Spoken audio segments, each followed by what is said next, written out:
So what they're doing is to, try to block me from using the transportation system in America. I got on the 2 train last night, and they know I normally the 2 train goes to the bathrooms like Chambers Street, South Side bathroom. So what I did was switch it up on change to the 5 train. So I won't make it to the bathroom on time. This are kind of things you're looking up when in the sidewalk, and they try to make you crazy, do all kinds of stuff. So like there's a mass lynching going on. I have so many people involved in the MTA. The caught. The MTA Jana Liba, the CEO, said he has his own tricks he was going to deploy this year to remove all the homeless from the subway. And apparently driving people crazy is one of his tricks. My mother's daughters did that to my mother. Went and locked her, drove her crazy, locked her up in the sidewalk. Wrongfully, in 2015, the Rwandan fraud killed my mother that way. So since then, this year has found like torture can kill somebody, and this is what they do to me. If I need to make it to the bathroom, they'll delay me, turn the train around, go to the wrong spot. There's no bathroom station going there. And I have to walk like 4 or 5 blocks to where the bathroom is. Carrying my bags. I haven't been back up all morning. So I think this is against the law, and you FIFA bringing up the World Cup to New York, where they treat Africans like we're nobodies, and you FIFA keep quiet. And is this how they're going to continue treating us Africans? Since then, the police officer arrested me wrongfully, killed my friend in Ghana while he was helping my court papers, choking them. Yeah, and no lawyer would help me. The police officer arrested me wrongfully in 2019, locked me up in a psychiatric hospital. I suppose going to court against the city of New York for the way my mother was locked up in a psychiatric hospital in 2015 wrongfully. Even though my mother was alive then, wasn't crazy, and she had passed the mental health test. The city hospital, Bellevue Hospital, still locked my mother up in the psych ward wrongfully. So what they do now is to abuse me as a Nigerian. If I'm on the 2 train, they'll switch it over to 5 train. To make it hard for me to get to the bathroom on time. This train station doesn't have a bathroom. The only one that has a bathroom is the South Ferry station, which is like 5 blocks away from here. And they hope by the time I walk 5 blocks, I will have an accident. So this is torture. I said a guy in China died, he couldn't make it to the bathroom early, and his blood exploded. A woman here in America died also, she couldn't make it to the bathroom early, and her colon ruptured.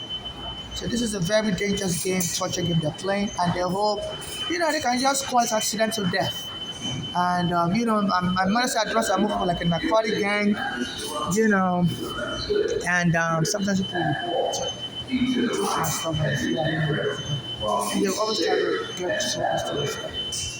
What is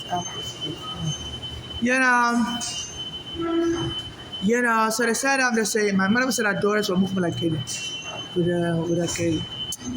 drug gang, and said they were into inheritance scam. So they are hoping that if they kill me, maybe my mother's daughters can inherit my properties and share it among the American gang. I'm a Nigerian.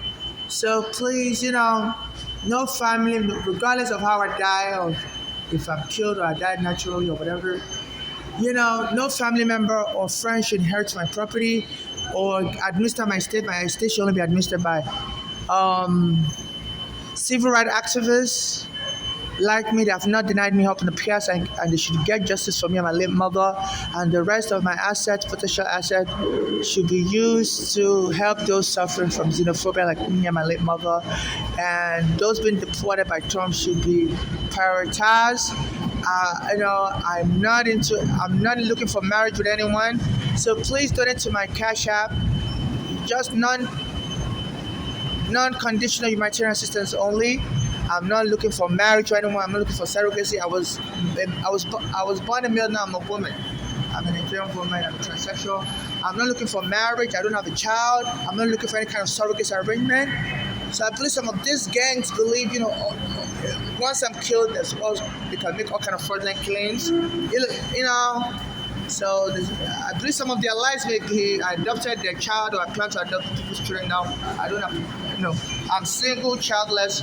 I'm not looking for anybody's child to adopt. I'm not looking for any surrogacy. That's child trafficking. If you're trying to force somebody to adopt a child, you can't force a child to become a property to sell for money. So that's child trafficking. So people should look out for potential scammers.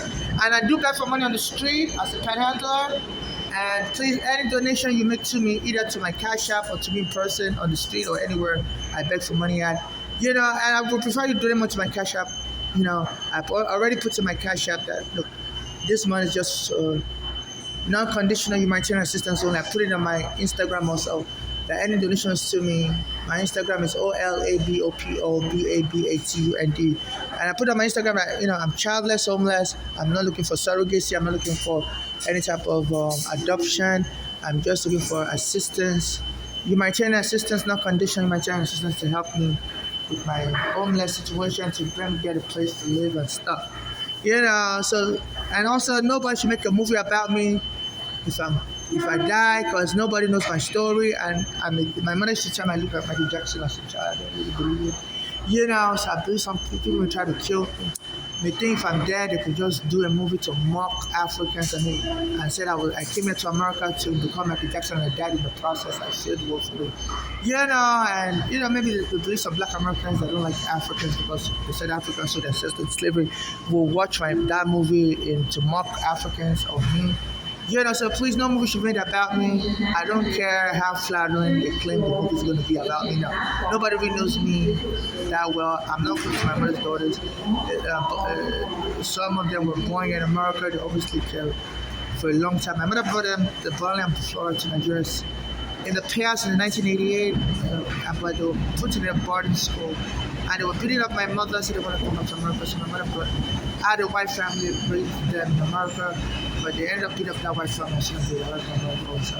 So I've not always been close to them. So even when the immigration arrested them in 2000, said there was something wrong with my visa, and they said they wanted to send me back to Nigeria. I told them I was being abused by my father in Nigeria, and they said, "Do I have any witnesses?" That was people I told about it. I said no. And they were shocked. I didn't even tell my mother's daughters about it. I was like, no, I'm very introverted. I don't really tell people my personal details like that. So my mother's daughters don't know about personal details like that. Just maybe some general stuff I post online. That's about it. So I'm very guarded about my emails. So no movie should be made about me behind my back if I'm not alive, and around to participate fully in that movie from beginning to end, including not just movies, books, anything, documentaries, anybody want to make about me. So it would be an abuse of my sepulchral rights, an abuse of a corpse, because even if somebody's dead, you have to respect their wish when they were alive, what they say they don't want to honor death and stuff. So I'm not looking for any child, any surrogacy, any marriage with anybody. So please, there may be scammers out there. They're just trying to annoy me to death. So when I get on the 2 train, they'll shoot over to the 5 train. And I guess they hope, they can make me have accidents on my body and have their police arrest me, say, I'm dirtying up my body, I must be crazy, I must have amnesia, I must have Parkinson's, I don't remember what to go to the bathroom. So I believe this is what they're doing, and they need to be sued. Their MTA needs to be sued. They don't let me use the bathroom. If I get on the 2 train, they shoot it to the 5 train. And this 5 train, I was on the 2 train from Brooklyn, I fell asleep, I woke up, and I just got to shoot it to the 5 train. And it's very hard for me to find the bathroom on the 5 line. They don't normally use the bathroom at the Staten Island Ferry, bathrooms for women, and there's the number 2 train. I will switch over to the 1 train, and there's another bathroom on Chambers Street where as I'm switching. So they try to delay me, and it's very hard. If you're feeling pressed, use the bathroom, and you're carrying multiple stuff, it compresses your stomach and makes you have an accident yourself. So this is torture, and this is abuse, and they need to investigate it. Why are they switching the 2 train to the 5 train?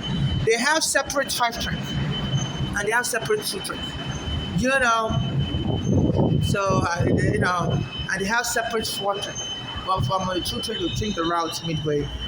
Especially when it's early in the morning like this, they don't normally like to use the bathroom early in the morning. And they started opening the bathrooms late. They used to open up the bathroom at 5 a.m. in the train stations, and they shoot 30 to 7 a.m. because they know by 5 a.m. I'm already starting to go. So they try to get me to have an accident on my body.